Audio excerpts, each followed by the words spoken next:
Եթե հետաքրքիր մի բան պատմես, բաց կթողնեմ։ Զելենսկին, որ եկել է Հայաստան, իր հետ ինչ-որ 300 ուկրաինացի է բերել, ու որ Գյումրիում համերգ են կազմակերպում Մակրոնով բանով պետք կան, իբր գալու են իրանք Մակրոնի հետ Գյումրի, պրովոկացիաներ են անելու, որպեսզի Գյումրիում տեղակայված 102-րդ ռազմաբազան դեղից հանեն, որտեվ մեկի ապատեղեկատվությունը կամ մյուսի ճշմարտությունը լինի,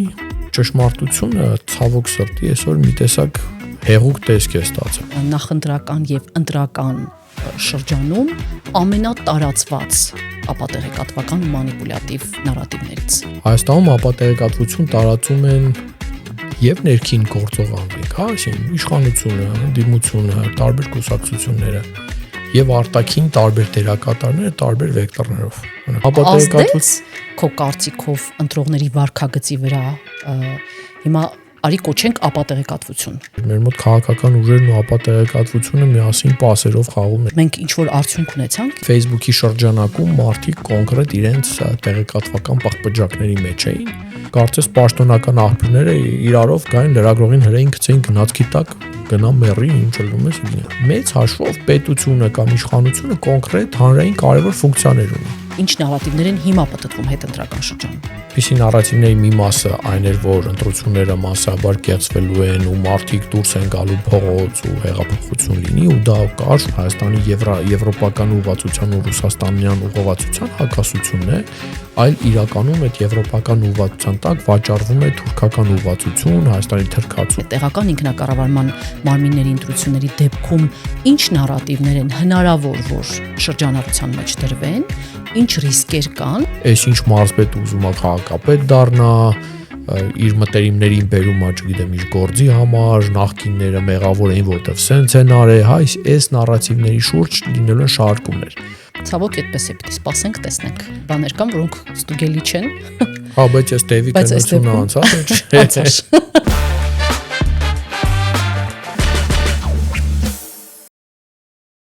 Բարև ձեզ հարգելիներ։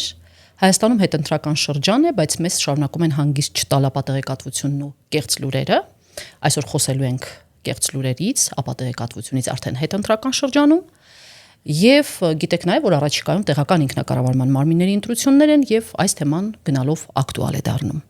Իմ հյուրն այսօր մեդիափորձագետ Արթուր Պապյանն է։ Ողջույն Արթուր։ Բարև ձեզ։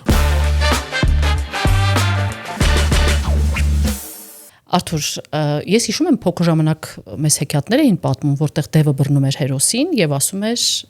եթե հետաքրքիր մի բան պատմես, բաց կթողնեմ։ Հիմա ես քեզ բռնել եմ եւ եթե հետաքրքիր պատմություն չպատմես, բաց չեմ թողնի։ Ինչ կա հետաքրքիր, որ կարող ես հիշել ու պատմել, որ տեղի է ունեցել նախընտրական կամ ընտրական շրջանում կապված ապատեղեկատվության կամ կեղծ լուրերի հետ։ Ամենահետաքրքիր պատմությունը որ եղել է։ Շատ են հետաքրքիր պատմությունները, բայց ինձ երևի հետաքրքրեց այս ապատեղեկատվական այս միջավայրում նախընտրական այն պատմությունը, երբ Զելենսկին եկավ Հայաստան, հիշում եք եվրոպական գագաթաժողով էր մայիսի սկզբին հենց մինչև ընտրությունները եւ անմիջապես տելեգրամյան ալիքներ կան ռուսաստանյան, որոնք Ուկրաինայի մասին են գրում, այսինքն բացեք ամիսներով, տարիներով գնացեք Ուկրաինայի մասին են գրում, Հայաստան իրանց օրում չեն գրում։ Հա, մեկ էլ սրանք հանգարց շատ հետաքրքրվեցին Հայաստանով եւ սկսեցին լուրեր տարածել, որ Զելենսկին, որ եկել է Հայաստան, իր հետ ինչ-որ 300 ուկրաինացի է բերել, ու որ Գյումրիում համերգ են կազմակերպում Մակրոնով բանով պետք կան, իբր գալու են իրանք Մակրոնի հետ Գյումրի, պրովոկացիաներ են անելու, որպեսզի Գյումրիում տեղակայված 102-րդ ռազմաբազան դեղից հանեն։ Հիմա ինչի՞ եմ ես այս պատմությունը հետաքրքիր համարում, որտեվ դե մի քանի շերտեր կան։ Գիտեք, ի՞նչն է խնդրեմը, ես ապատեղեկատվության մասին շատ չեմ սիրում խոսել, որտեվ մեկի ապատեղեկատվությունը կամ մյուսի ճշմարտությունը լինի, ել չեմ ասում, որ դա փոխվող է, հա, օրինակ COVID-ի ժամանակ ասում էին դիմակները ոչ մի բանից չեն փրկում, հետո ասում են փրկում են, հետո նորից ասին չեն փրկում, այսինքն ճշմարտությունը ցավոք սրտի այսօր մի տեսակ հեղուկ տեսք է ստացել, հա, հոսուն, հա, ինքը կարող է շոր պայի ճշմարիտ լինի, հետո շոր նոր բան բացահայտեն, ու այս նույն Գյումրի ռազմաբազայի հետ կապված գուցե եւ կան ինչ որ հիմքեր,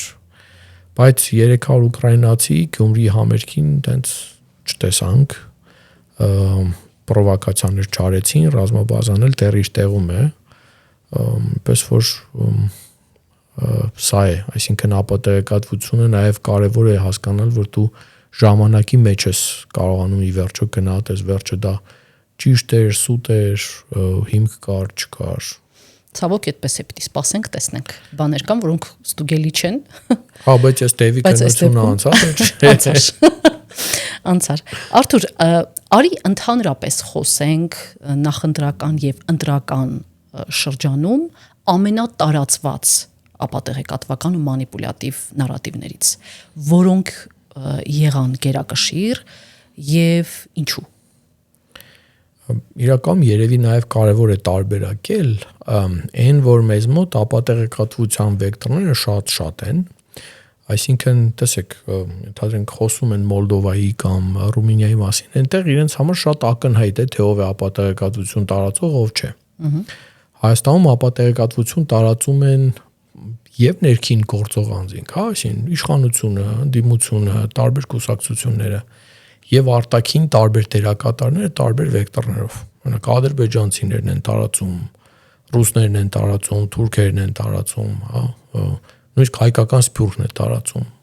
Ընդ որում նաեւ երևի կարեւոր է տերմինաբանության մեջ ճշտել, այսինքն ինչ որ դեպքում դա ապատեղեկատվություն է, ինչ որ դեպքում սխալ տեղեկատվություն։ Դա նույն բառն է, բայց կարևորը մտադրությունն է, երբ օրինակ ինչ որ մարդ սրբորեն հավատում է, որ չգիտեմ,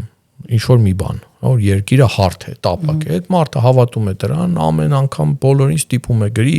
կոմենտ անում, սխալ տեղեկատվություն է, սխալ է, որտեվ Արպանյակով էլ ենք երգինք, վերևից նայել ենք, տեսել ենք, որ այդպես չի ու լիքը էլի բաներ, հա։ Բայց այդ մարդը տարածում է, ինքը վատ միտք չունի, ուղղակի հավատացած է։ Իսկ այն մարդը, որը գիտակցաբար տարածում է տեղեկատվություն, որ երկիրը տափակ է, հա, որպեսի այդ հիմքով օրինակ GPS նավիգատորների փոխարեն վաճառի իր հատուկ տիպի կողմնացույցը ու օգուտ ստանա, այդ ժամանակ գործ ունենք ապատեղեկատվության հետ։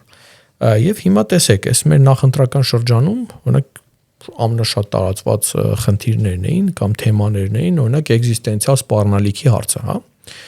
Եվ իշխանությունը եւ ընդդիմությունը խոսում էին, որ եթե իրենք չլեն, Հայաստանը կվերանա։ Հա, իշխանությունը ասում էր պատերազմ կլինի սեպտեմբերին։ Նույնիսկ ամիս ամսաթիվ էին նշում։ Իդեպ դեռ սեպտեմբեր չենք ասել, պիտի սեպտեմբերն ասենք, նոր իմանանք։ Եվ ընդդիմությունն էլ ասում են, որ իրենք չլեն, Հայաստանը կկործանվի, թուրքեր կգան, 300,000 ադրբեջանցի կգան, հետո սկսեց դրա հակաթեզը, հա, երբ որ իշխանությունները սկսեցին տարածել են ապատեղեկատվությունը, որ եթե ընդդիմությունը հաղթի 300,000 հայի ուղարկելու են ուկրաինական պատերազմ, ռուսների օգտին կռվելու, հա։ Արդյոք սա սխալ տեղեկատվություն է։ Չէ, որտեվ բոլոր կողմերը, որոնք այս ապատեղեկատվություն տարածում են, կոնկրետ շահ ունեն սրանից։ Իրենց շահն է վախեցնել ընտրողին, ահաբեկել, տնել մի վիճակի մեջ, երբ որ ընտրողը իրենց կընտրի, այլ ոչ թե մեկ մյուսին։ Տեսեք, շատ կարևոր սահման կա, այսինքն քաղաքական ուժերը, քաղաքական գործիչները, այո, պիտի ապագայի մասին կանխատեսումներ անեն, մարդկանց զգուշացնեն վտանգների մասին եւ մարդկանց առաջարկեն լուծումներ։ Դա նորմալ քաղաքական process-ի մասն է։ Բայց երբ մարդուն ահաբեկում են, չափազանցնում են, չեն տալի հիմնավորումներ, ինչի հիման վրա ենք մենք համարում, որ կլինի պատերազմ, ինչի հիման վրա ենք համարում, որ 300,000 ադրբեջանցի կգա կամ 300,000 հայ կգնա Ռուսաստանի կողմից կռվելու, երբ ուղղակի մեր կապարանոց պնդումներ են եւ հետո էլ այդ պնդումների տեսնում ենք չի նյութականանում, այդտեղ մտահոգիչ է։ Եվ ելի եմ ասում, ապատեղեկատվություն քո կարծիքով ընտրողների վարքագծի վրա հիմա արի կոչենք ապատեղեկատվություն, թեև պիտի դեռ սեպտեմբերը գա մենք հասկանանք, դեռ ինչ որ բաներ կան, որ պիտի process-ներ կան, որ պիտի տեղի ունենան, որ մենք հասկանանք, որ դա այդպես է, թե այդպես չի, բայց ամեն դեպքում ազդեց դա ընտրողների վարքագծի վրա քո կարծիքով։ Ես կարծում եմ ազդեց ինչ որ քանակով, ինչ որ չափով, եւ ելի եմ ասում, նայեք, երբ որ ես ասում դա ապատեղեկատվություն է, նկատի ունեմ պնդումների չափերը։ որովհետև շատ մեծ հավանականությամբ բոլոր կողմերն էլ շատ մեծ քանակի ճշմարտության դոզա ներարկել են։ Մենք այնպիսի ժամանակ ենք ապրում, այնպիսի տարածաշրջան, որ պատերազմը ամեն պահի հավանական է։ Մենք նաև տեսնում ենք, որ այո, ադրբեջանցիները մտել են Հայաստանի սուվերեն տարածք, այնտեղից դուրս չեն գալիս եւ մենք նրանց մասին թիվ էլ չգիտենք։ Կա հավանականություն, որ նրանց թիվը կշատանա եւ այլն եւ այլն, հա, այսինքն այս բոլոր տեղեկությունները, նարատիվները իրենց մեջ պարունակում են ճշմարտության տարր, պիտի սպասենք։ Ազդես թե ոչ, ոնց ենք դա ստուգում։ Տեսեք, ստուգելու երկու հիմնական ձև ունենք։ Նայում ենք հանրային կարծիքի հարցումներ են եղել, ընդ որում իդեպ այս նախընտրական շրջանում այդ հանրային կարծիքի հարցումները շատ էին ու շատ հակասական էին, բայց որպես քիչ թե շատ լավ ու հետևողական ստանդարտ ունենք IRA միջազգային հանրապետական ինստիտուտի անցկացրած հարցումները, որոնք ինչով են օգտակար, որ շարունակական է, այսինքն տարիներ շարունակ անում են արդեն մի 4 տարուց երևի ավելի եւ համադրելի են։ Թերևս ամենամոտն են եղել ըստ էության։ Եվ այնտեղ եթե տեսնում ենք, հա, մենք տեսնում ենք, որ մոտավորապես իշխանության ռեյտինգի տատանումները եւ այլն ինչ իրենք ասում էին, մենք կարողանում ենք դիտարկել եւ տեսնում ենք, որ ինչ որ պայի իշխանության ռեյտինգը անկում էր ապրում, այդ նարատիվների ֆոնին հետո ինչ որ պայի դա սկսեց աճել եւ նույնիսկ այդ հարցումներից օգտվելով քաղաքական ուժերը ճշգրտում էին իրենց վարքագիծը, այսինքն երբ իշխանությունը սկսեց եկեղեցու մասին խոսել ու ինչ որ այդպես մի թուղթ բերեցին կիսամեռ, որ 30-40 տարի առաջ եզրասը օրինակ ԱԱԾ-ի հետ համագործակցել է, այլ բան չբերեցին եւ մենք տեսնում ենք դրա հական նարատիվները ապա տեղեկատվական են մասին էին, որ այս իշխանությունները գլոբալիստ են, ուզում են մզկիթ սարքել, թուրքերի ագենտ են, դրա համար են եկեղեցու վրա հարձակվել, դրանցից շատերը էլ եմ ասում, դե ժամանակ պետք է անցնի, բայց ամեն դեպքում եթե նայենք ապացույց չէր ներկայացվում, բայց այդ խոսույթը աճում էր, աշխատում էր եւ դրան մարդիկ նաեւ համադրում էին այդ հակաեկեղեցական արշավը ու երևում էր, որ ինքը սկսել է ազդել նաեւ իշխանության ռեյտինգի վրա եւ իրենք դա դադարեցրեցին, հա։ Այլ կերպ ասած, երբ ապատեղեկատվության նարատիվներ մշակողները վերցնում են իրական կյանքում եղած ինչ-որ զարգացում, ճշմարտության ինչ-որ մի բան, դրա շուրջ ուսում են պատում ու սկսում են դա տարածել, այդ ժամանակ ապատեղեկատվությունը ուժեղանում է եւ աշխատում է եւ մենք մի քանի այլ դրվագներով նույնպես տեսնում ենք, որ դա կար, օրինակ նարատիվներից մեկը այն էր, որ ընտրությունների շրջանում օրինակ կեղծիքներ են լինելու մեծածավալ եւ այլն, բայց եկեք նայենք, հա, ինչ եղավ։ Ամեն ընտրատեղամասում 17 տարբեր քաղաքական ուժի վստահված անձինք կային, դիտորդներ կային։ Հա, ինչ որ բողոքարկումներ եղավ, ինչ որ ընտրատեղամասեր չեղարկվեցին, բայց տեսանք, որ այն զանգվածային ապատեղ ընտրական գործընթացի խախտումները, որի մասին խոսվում էր, որ օրինակ հեծը պետական կառավարման տակ են վերցել, որպեսզի լույսերը հանգցնեն լցոնում անեն եւ այսպիսի ինչ որ բաներ, դա մենք չտեսանք ամեն դեպքում։ Գուցե ես նույնիսկ չեմ էլ հիշում ինչ որ տեղամասում լույսերը գնաց թե չէ, երկու տեղամասում կարծեմ շատ էպիզոդիկ։ Այսինքն մենք տեսնում ենք, որ նարատիվները աշխատում էին, դրան հակազդեցություն արվում էր, ընտրական մարմինները, իշխանությունները փորձում էին նաև դրանք չեզոքացնել եւ նույնիսկ իրենց վարքագիծն էին ճշգրտում եւ նույնպես ընդդիմություն, հա, ինչ որ նարատիվներ երբ տեսնում էին, որ չի աշխատում, տեսնում ենք, որ որոշակի ճշգրտումներ կային եւ փոխում էին իրենց վարքագիծը, այնպես որ այսօր ապատեղեկատվներ մեր մոտ քաղաքական ուժերն ու ապատեղեկատվությունը միասին պասերով խաղում էին, այսպես կարող ենք արձանագրել այս նախընտրական գործընթացում։ Եվ մի հետաքրքիր բան էլ արձանագրենք, եթե այդպես է։ Տես, ես չեմ հիշում, ես բավական երկար ժամանակ է, որ ընտրական գործընթացներին հետևում եմ որպես լրագրող, առնվազն 30 տարվա ընտրություններին, եւ երբևէ չեմ հիշում, որ մեդիան եւ քաղաքասարակությունը այնքան տրամադրված եւ պատրաստ լինեին, այսինքն նախապես ապատեղեկատվական արշավներին, նարատիվներին դիմագրավելու շատ մեծ պոտենցիալ կար եւ շատ մեծ պատրաստվածություն կար։ Բոլորի կողմից աշխատում էին բոլորը, նույնիսկ միասնական հարթակ բացվեց փաստերի ստուգման։ Ես ուզում եմ հասկանալ, սա աշխատեց, մենք ինչ որ արդյունք ունեցանք, ինքը բավարար էին այդ արդյունքները ասելու համար, որ օրինակ մենք շատ հաջողությամբ որոշ նարատիվներ շրջանցեցինք կամ դրանք բավարար ազդեցություն չունեցան, ինչպես նախագծվել էին։ Մի կողմից ուզում եմ համաձայնել, բայց էլի պիտի հասկանանք, որ մեզ մոտ ուրիշ խնդիր է տեղի ունեցել, շատ բաժանվել է, ֆրագմենտացվել է լսարանը, օրինակ ինչ որ մի մաս լսարանի TikTok-ում էր, դա այն կողմ բան չէր ճանաչում, ինչ որ մի մաս Instagram-ներում էր, կամ նույն Facebook-ի շրջանակում մարդիկ կոնկրետ իրենց տեղեկատվական պղպջակների մեջ էին, եւ կային պղպջակներ, որտեղ ապատեղեկատվությունը հաղթահարված էր ամբողջությամբ, եւ կային պղպջակներ, որտեղ ինքը շատ էֆեկտիվ աշխատում էր։ Մեզ մոտ Հայաստանում նաև էլի IRA-ի հարցումներով բավական բարձր է հեռուստատեսության դերը եւ դա մեզ փրկում է երևի ինչ որ առումով, որտեղ հեռուստատեսային product-ը տարբերվում է սոցցանցային product-ից նրանով, որ ինքը անցնում է խմբագրական երկարատև process։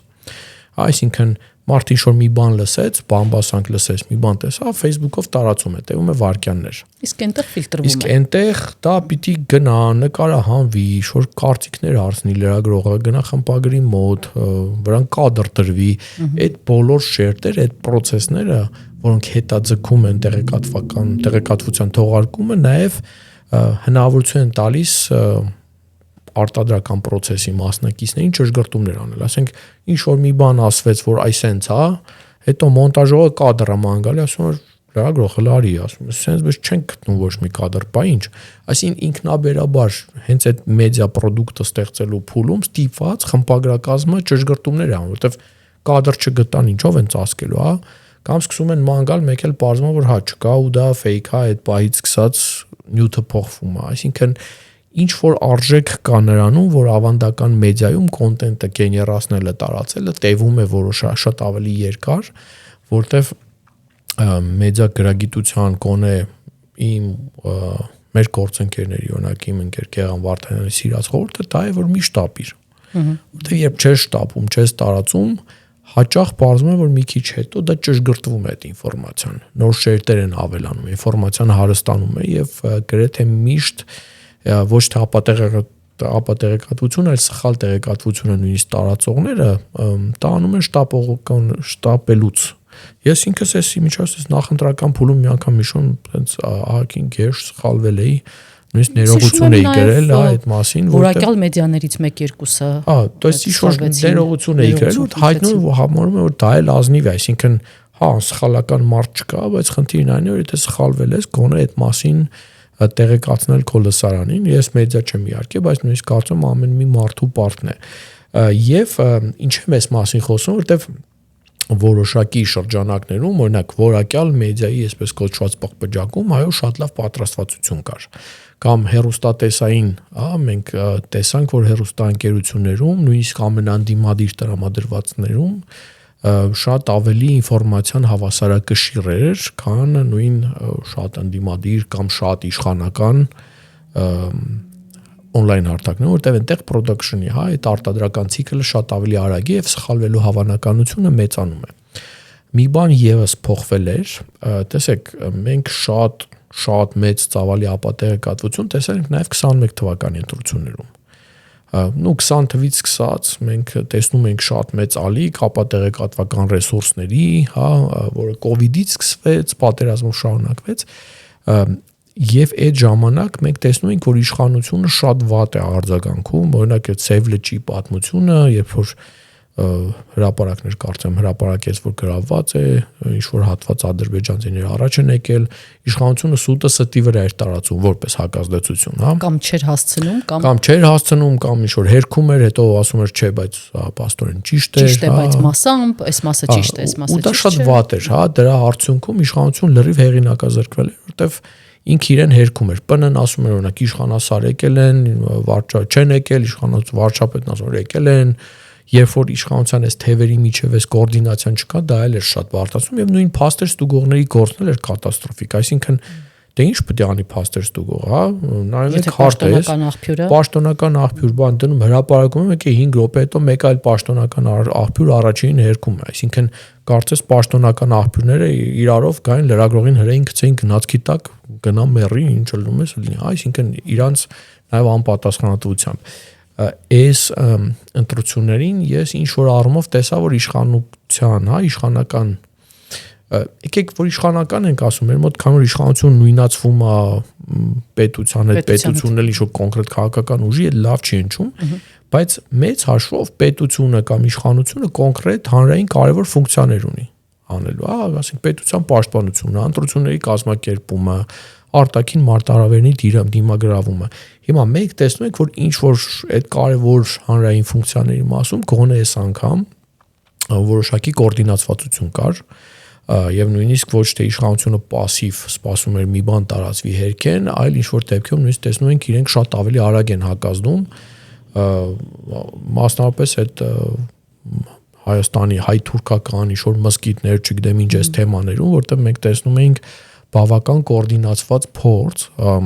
ապատեղեկատվություն տարածողների կողմից ասելու, որ Հայաստանը ոչ թե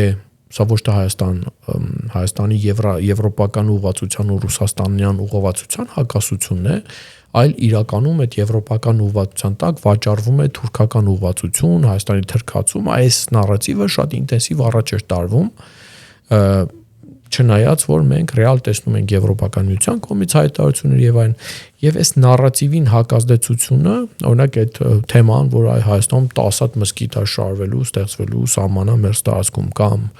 չգիտեմ, այս տիպի ինչ որ նարատիվներ կային եւ մենք տեսնում ենք որ երբ նարատիվը նոր էր սկսում տարածվել, իշխանությունները արագ կոորդինացված հակազդում էին ներկայացնում էին նաև այն մարգարայի անցակետի հետ կապված ինչ-որ բաներ կար, հա, որ չեմ թուրքերին հող են տվել, sense ինչ-որ բաներ, որոնք գոնե տեսնում ենք, որ այնպես չի, որ բնն մի բան ասած, վարչապետը ուրիշ ասած կամ կայան ուրիշ բան ասած, քիչ թե շատ կոորդինացվածություն կար, եւ դա իր հերթին օգնում էր նույն որակյալ մեդիաներին, հեռուստատեսությանը,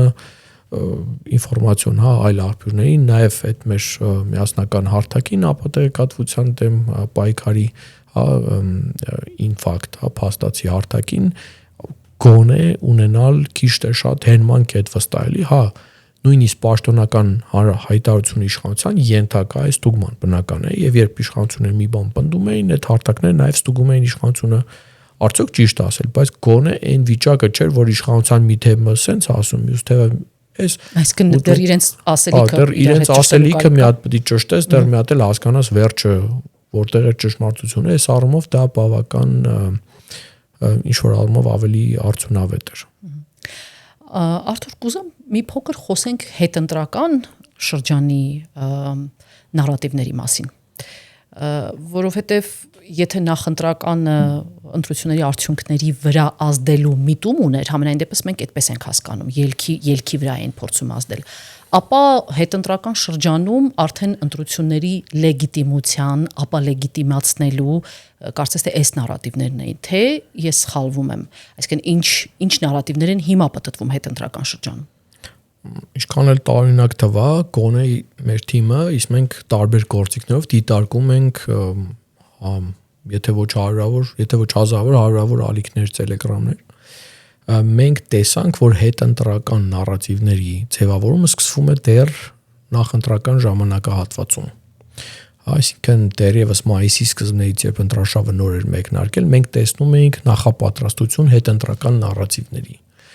Այդպիսի նարատիվների մի մասը այն էր, որ ընտրությունները մասսաբար կեղծվելու են ու մարդիկ դուրս են գալու փողոց ու հեղափոխություն լինի ու դա կար ու շարունակվում էր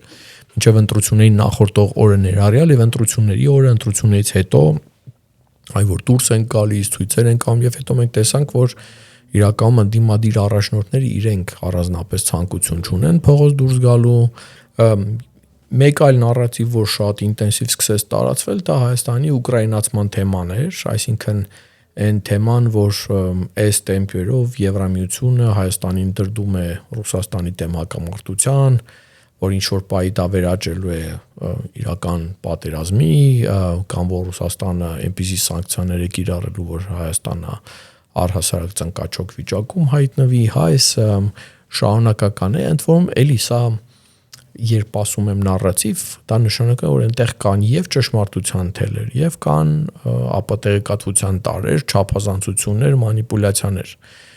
բայց դա չի նշանակում, որ դա ամբողջությամբ սուտ է, այսինքն մենք իրականում նաեւ տեսնում ենք դա։ Եվ այս հետընտրական փուլում նաեւ սկսեցին շատ շրջանառվել թեմաներ տարբեր պաշտոնյաների հետ կապված, որովհետեւ պարզ էր, որ ընտրություններից հետո լինելու են որոշակի փոխատեղություններ եւ ամեն պաշտոնյայի հետ կապված, ամեն մի փոփոխության հետ կապված մենք տեսնում էինք այս կամ այն կից իր հետ աճող, սերտաճող ենթանարատիվներ, որոնք ցած տարածվում են։ Արթուր, եւ մի թեմա, որի մասին կուզեմ խոսենք, դա տեղական ինքնակառավարման մարմինների առաջիկա ընտրություններն են։ Մի քանի ամսից մի շարք համայնքներում ընտրություններ են լինելու եւ ակնհայտ է, որ ապատեղեկատվությունը շարունակվելու է եւ մի փոքր անշնորհակալ գործ եմ ուզում անենք, այսինքն փորձենք կանխատեսել, թե տեղական ինքնակառավարման մարմինների ընտրությունների դեպքում ինչ նարատիվներ են հնարավոր, որ շրջանառության մեջ դրվեն, ինչ ռիսկեր կան եւ արդյոք մենք այս պահին օրինակ տեսնում ենք, որ կան մարդիկ, որոնք պատրաստվում են մի կողմը ասենք տարածողները, մյուս կողմը կանխարգելողները եւ իրենք ինչ որ ակտիվություններ ունեն արդեն։ Եկեք մի թեզ առաջ քաշեմ, որ առհասարակ ընտրությունը դա տեղեկատվության մասին է, այսինքն եւ ապատեղեկատվության։ Ինչ է ընտրությունը իրենից ենթադրում։ Ընտրություն գնում են տարբեր քաղաքական ուժեր, ունենալով իրենց մեջ ինչ որ պատկերացում, թե իրենք ինչքան աջակցություն ունեն կամ իրենց գաղափարները ինչքան աջակցություն ունեն հանրության մոտ, եւ իրենք այդ իրենց գաղափարները տարածում են շատ ինտենսիվ կերպով փորձելով ազդել մարդկանց վրա եւ ընտրության process-ը ինքը տեղեկատվության ճշգրտման փուլն է, այսինքն երբ մարդիկ գնում են ընտրությունների, քվեարկում են, դրանով իսկ մեզ համար ստեղծում են փաստ տվյալ, փաստական տվյալ, թե ում պատկերացումներն ինչքանով էին ճիշտ, ինչքանով էին սխալ։ Ինչ է մեզ մասին ասում, որովհետեւ ցանկացած ընտրության ժամանակ անխուսափելի է, որ լինելու է ապատեղեկատվություն, այսինքն տարբեր քաղաքական ուժեր ունենալով կոնկրետ շահեր եւ ինչ որ դեպքերում նույնիսկ սխալ պատկերացումներ ունենալով իրենց կարեւորության, իրենց աջակցության մակարդակի մասին գալու են այդ մասին խոսեն, ներկայացնեն, պնդումներ անեն, երբեմն չափազանցնեն, որպեսզի իրենց օգտին շատ ձայն գա։ Այս առումով մանավանդ տեղական ինքնակառավարման, այս կտրվածքով պարզ է, որ մենք դա տեսնելու ենք հատկապես այնպիսի մարզերում, այնպիսի շրջաններում, հատված համայնքներում, որտեղ խնդիրները շատ բարձր են ու անհասկանալի իրավիճակ կա, հա։ Օրինակ, ակնհայտ է, որ Սյունիքում միշտ շատ են լինում ապատեղեկատվական նարատիվները, որովհետև այնտեղ նաև չճշգրտված, անհասկանալի իրավիճակներն են շատ, հա, թրիփ ճանապարհի հարցը կա ամերիկյան, այսինքն Ամերիկայի միջնորդությամբ հայ-ադրբեջանական,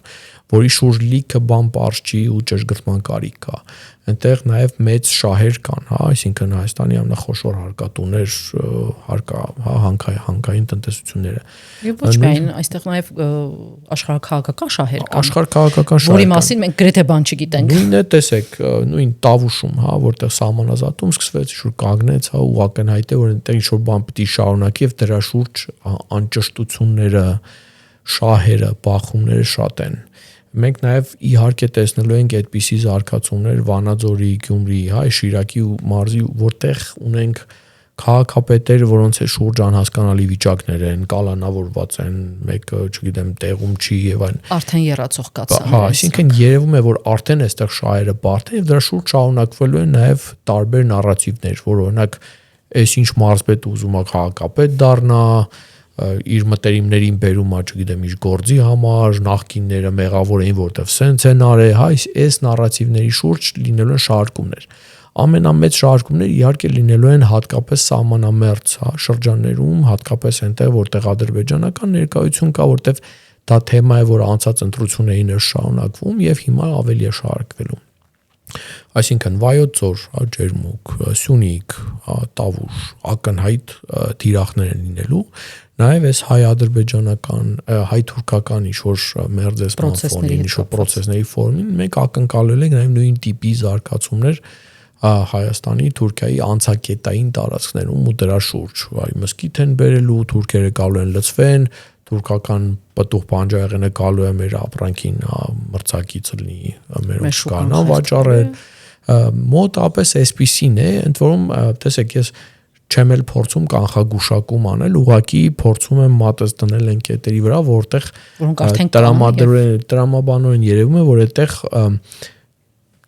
ինֆորմացիայի, ու անորոշությունների մակարդակը բարձր է, իսկ ապատեղեկատվությունը ծաղկում է այնտեղ, որտեղ անորոշությունները շատ են, ինչ-որ բաներ հասկանալի չեն, փոփոխման պոտենցիալ կա եւ բնական է, որ տարբեր քաղաքական ուժերը նույնիսկ ելնելով իրենց իսկ շահերից, բայց երբեմն նույնիսկ այդպես սրբորեն հավատալով, որ դա է ճիշտ,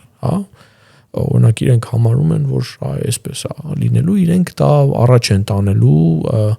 եւ դա ինչ որ դեպքում ոչ թե լինելու է ապատեղեկատվություն, այլ լինելու է չճշտված կամ սխալ տեղեկատվություն, որտեղ իրենց պատկերացումները կոնկրետ այդպիսին են։ Իսկ քո կարծիքով ի՞նչ պիտի անեն համայնքներում աշխատող լրագրողները, փաստաշտուգողները եւ ընդհանրապես մի քիչ պոտենցիալը փորձենք հասկանալ, կա այդ պոտենցիալը այստեղ։ Ինձ համար իրականում մտահոգի չէ, որ օրինակ մենք ունենք մարզ, որտեղ նույնիսկ սեփական հեռուստատեսություն չկա, վայրցորում, կամ տեսնում ենք, որ կան մարզային հեռուստատեսություններ, որոնք շատ կոնկրետ քաղաքական ուժերից են կախված։ Խնդիրն այն է, որ տարիներ շարունակ վարված քաղաքականության արդյունքում մարզերում մենք չունենք հեռուստատեսությունները որպես անկախ բիզնես։ Եվ այստեղ էս կամ են միլիոնատերը, էս կամ են հանքարդյունաբերողը, վերցրել իրենց թևի տակ են մտցրել եւ մարզային մեդիան շատ մեծ դեր ունի, որտեվ երբ Երևանում ինչ-որ մի բան է տարածվում, երևանյան լրագրողին ժամեր են պետք կոնկրետ դեպքի վայր հասնելու ու այդ ստուգելու համար։ Իսկ մարզային հեռուստատեսությունը կարող է շատ արագ կամերան ձեռքը ուղիղ եթերով լինել դեպքի վայրում, ինֆորմացիա տալ եւ ցրել։ Իրականում դա շատ արժեքավոր ծառայություն է նաեւ մյուս մարզերի համար, նաեւ պետական կամ այսին Երևանյան, համապետական տարածում ունեցող ցելների համար, բայց մենք խնդիր ունենք, որ ել եմ ասում, կան լուրջ խնդիրներ մարզային հեռուստատեսությունների զարգացման առումով։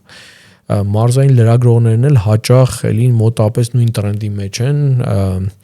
իրենց ավելի հաճախ իրենց հետ աշխատում են շատ կոնկրետ քաղաքական ուղղվածության ուժեր, օրինակ պարզ է, չէ, որ, չգիտեմ, հանրայինը օրինակ վերցնելու է այն լրագրողներին, ովքեր իշխանություններին հաջող ինչ-որ բովանդակություն են տալու։ Պարզ է, չէ, որ չգիտեմ, այս կամ այն հեռուստատեսությունն էլ, որ կոնկրետ օլիգարխի է պատկանում, համապատասխան ուղղվածություն է տալու եւ խնդիրն այն է, որ մարզային լրագրողները նույնպես չեն կարողանում դառնալ ճշմարտության արբիտր, իրենք գնալու են մենակ այն ցույց տան, ինչ որ իրենց լրատվամիջոցին է ձեռնտու կամ անտեսեն ու շատ վատ պրակտիկա է, որովհետեւ հատկապես մարզայինի դեպքում մեկն էլ չկա, որ կա կառեկցիա անի, այսինքն եթե Երևանում ցանկացած իրադարձության կտեսնեք, որ մի հատ իշխանամետ եկավ, մի հատ օպոզիցիա եղավ, մարզում հաճախ 1-2 լրագրող են արդեն հստակ կողմնորոշումներով եւ դու մաքսիմում կարող ես տողատակերով կողմնորոշես, ասես քանի որ այս լրագրողն ու այս իշ լրատվամիջոցի համար ուրեմն հավանաբար այսքան մասն էլ չի ասվել։ Իհարկե արդար չի այսպես միանգամից բոլորին պիտակավորել, բոլոր տեղերում կան ոլորտի նվիրյալներ, իսկական պրոֆեսիոնալներ, նաև մարզերում, եւ այդ ոլորտի նվիրյալներ ու պրոֆեսիոնալների ֆունկցիան պիտի լինի դառնալ ճշմարտության ցուցանիշը, կամ լինել այն մարդը, ով գոնե փորձում է պատվար կանգնել եւ բերել մարդկանց շահարկումներից դուրս դաշտ, որտեվ ելի եմ ասում, մարզերում հատկապես խնդիրը բարդ է, որտեվ ինֆորմացիան տարածվում է, քննարկվում է, հերկվում է եւ այն արդեն ժամեր անց